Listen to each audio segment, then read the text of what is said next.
एक बार भरी सभा में भगवान शिव का दक्ष प्रजापति ने अपमान कर दिया। भगवान शंकर तो बड़े अच्छे हैं। कर्पूर गौरम करुणावतारम संसार सारम भुजगेन्द्रहारम सदा वसंतम हृदयारविंदे भवम भवानी सहितम नमामि। शंकर जी कैसे हैं? कर्पूर गौरम, कपूर की तरह गोरे हैं। कपूर कितना सुंदर दिखता है, ऐसे ही स्वरूप शंकर जी का। शंकर जी बहुत गोरे हैं, सुंदर हैं। कर्पूर गौरम करुणावतारम, करुणा के अवतार हैं। करुणा कैसी? शंकर जी के जैसी करुणा कहाँ होगी। बहुत दयालु हैं शंकर जी। करुणावतारम संसार सारम, संसार का संहार करने वाले। भुजगेन्द्रहारम, क्या लपेटते हैं गले में? सांप।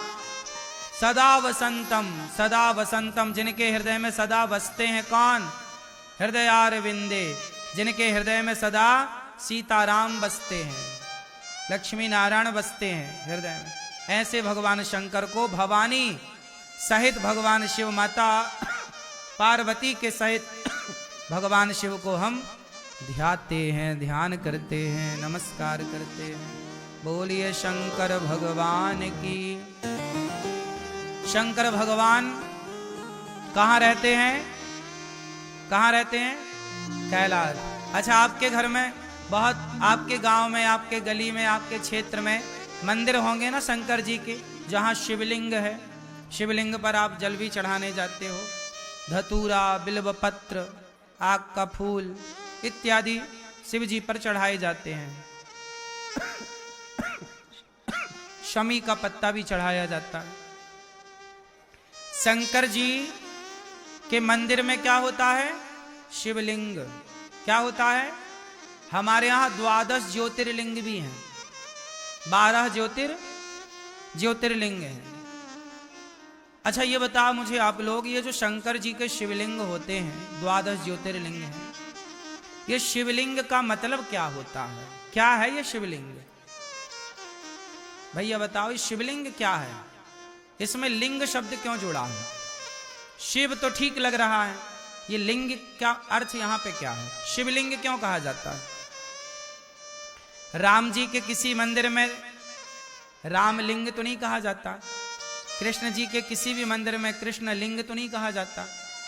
तो शंकर जी के मंदिर में शिवलिंग क्यों कहा जाता है? ये प्रश्न आपसे कोई पूछे तो आपके पास इसका उत्तर हो, इसलिए ये प्रश्न हम पूछ रहे हैं और आपसे उत्तर चाह रहे हैं। फिर अभी इसका उत्तर भी देंगे। भैया सब बैठ जाओ, मेरी माँ बैठ जाओ। भैया टोपी वाले भैया, लाल बैठो, लाला सब शांति से बैठो और टुप्पी टाप रहो, शोर ना करो,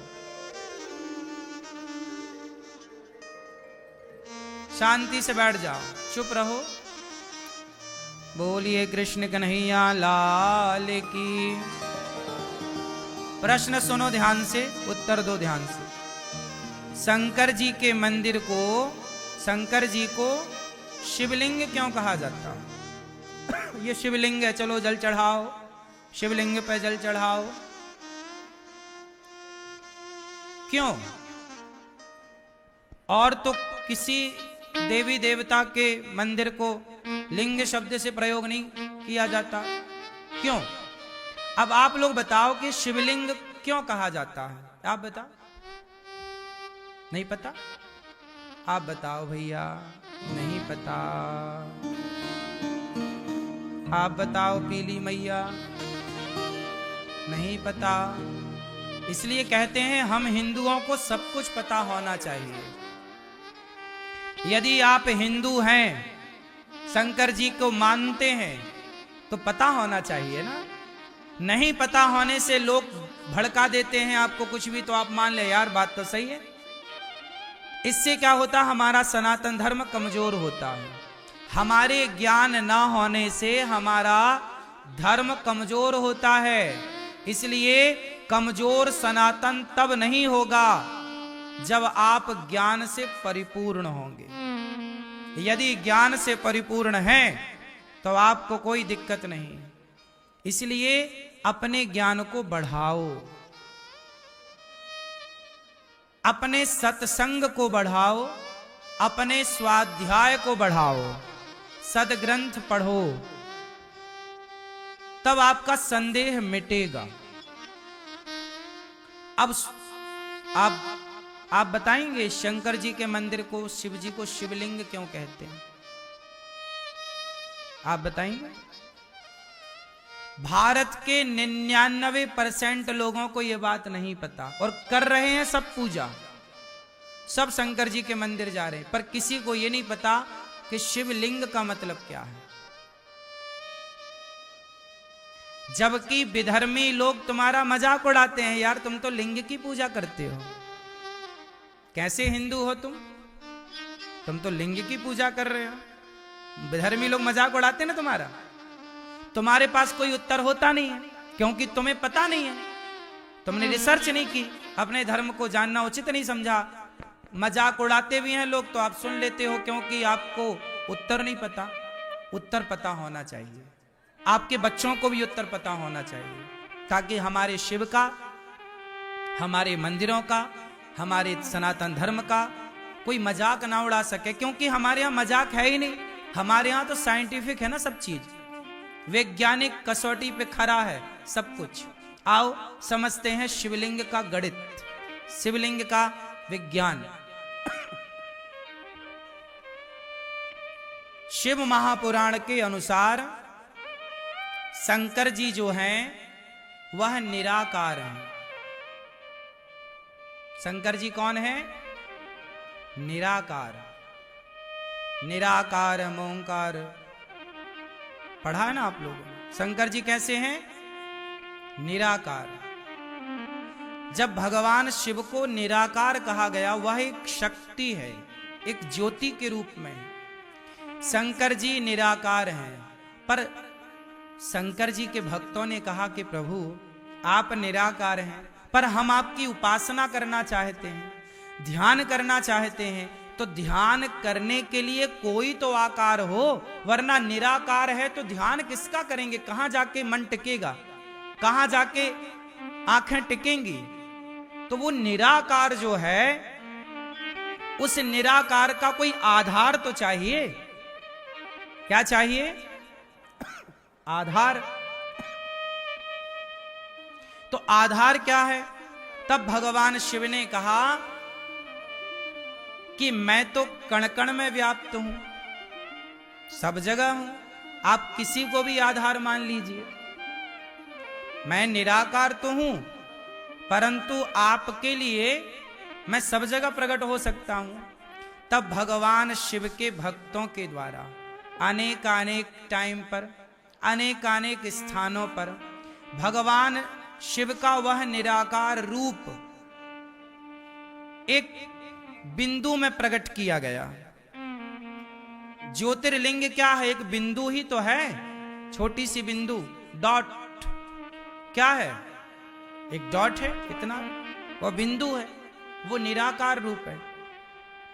अब उसे लिंग क्यों कहा जाता है? लिंग का मतलब शरीर का योनि भाग नहीं। आपने हिंदी में व्याकरण में पढ़ा होगा कितने लिंग होते हैं। हम लोगों ने पढ़ाई में कितने लिंग पढ़े हैं? बोलो, कितने लिंग होते हैं? 3, स्त्रीलिंग, पुरलिंग और नपुंसक लिंग। 3 लिंग पढ़े ना आप लोगों ने। जब हम कहते हैं पुरलिंग, तो आपसे मेरा सवाल है कि पुरलिंग कहने से पुरुष के लिंग का बोध होता है कि पूरे शरीर का बोध हो जाता है? बोलो भाई, पुरलिंग कहने से पूरा बोध ना हुआ, एक योनि भाग का थोड़ी बोध हो रहा है। उसी तरह शिवलिंग, शिवलिंग का मतलब है यह भगवान शिव का संपूर्ण तेज है, संपूर्ण शरीर है, सब कुछ है।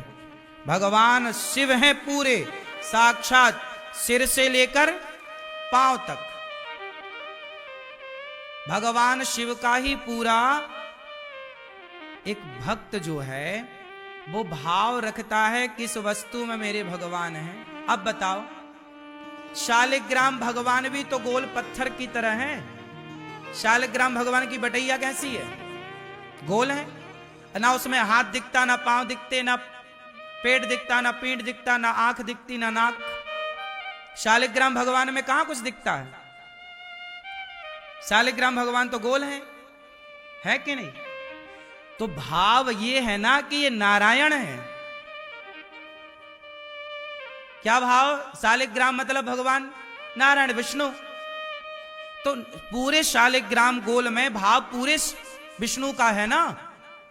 उसी तरह जैसे शालिग्राम भगवान में पूरे नारायण का बोध होता है, ऐसे शिवलिंग में पूरे शंकर का बोध होता है। पूरे शिव है वो। शिव का योनि भाग नहीं है कि कोई योनि भाग माने कि नहीं जी केवल ये योनि भाग है उसकी हम पूजा करें। नहीं, शिवलिंग का अर्थ है संपूर्ण शिव, कल्याण करने वाले। शिव का अर्थ होता है कल्याण करने वाले। ऐसे शिव की हम आराधना करते हैं। तो वहां लिंग का मतलब शिव को बोध कराने वाला वो शब्द है। बात समझ में आई? चूंकि इतनी सी जानकारी ना होने के कारण आप ना उत्तर दे पाते, ना आप समझ पाते, ना तो आप समझा पाते। बात समझ में आई?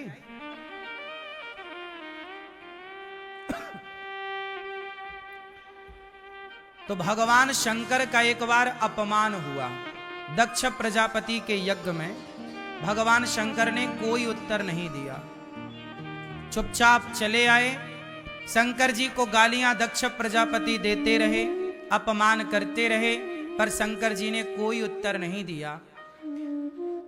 शंकर जी चुपचाप आए। दक्ष ने यज्ञ किया, शिव के अपमान को और अपमान करने के लिए सबको बुलाया, पर भगवान शंकर को नहीं बुलाया।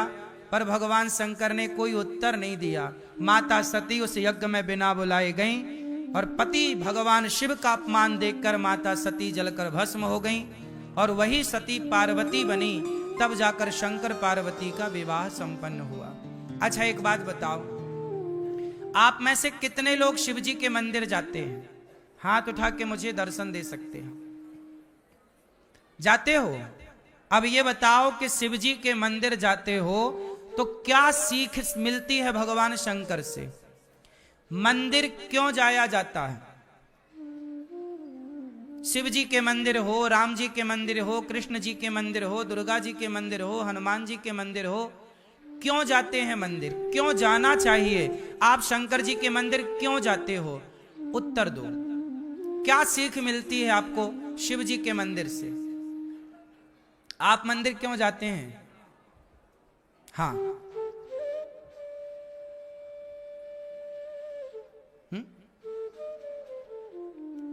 आप मंदिर क्यों जाते हैं? हैं? दर्शन के लिए, ठीक है। आप मंदिर क्यों जाते हो मैया?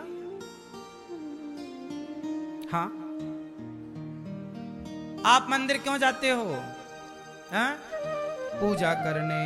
कोई कह रहा पूजा करने जाते हैं, कोई कह रहा दर्शन करने जाते हैं, कोई कह रहा जल चढ़ाने जाते। आप बताओ, आशीर्वाद लेने ही जाते हो।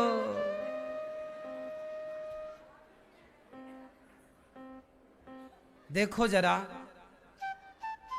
हम हिंदू, हम सनातनी कितने अज्ञान में जी रहे हैं। हमने मंदिरों के विज्ञान को समझा ही नहीं। काश मंदिरों के विज्ञान को हम लोगों ने समझा होता। आज का युवा, आज का नौजवान भगवान से विमुख क्यों हो गया? क्योंकि उस नौजवान को हमने मंदिर का विज्ञान समझा ही नहीं पाए, समझाने में असफल रहे। मंदिर क्यों जाते हैं? इस प्रश्न का उत्तर शायद आप में से किसी के पास हो। जाते सब हैं, पर क्यों जाते हैं ये किसी को नहीं पता, बस जा रहे हैं।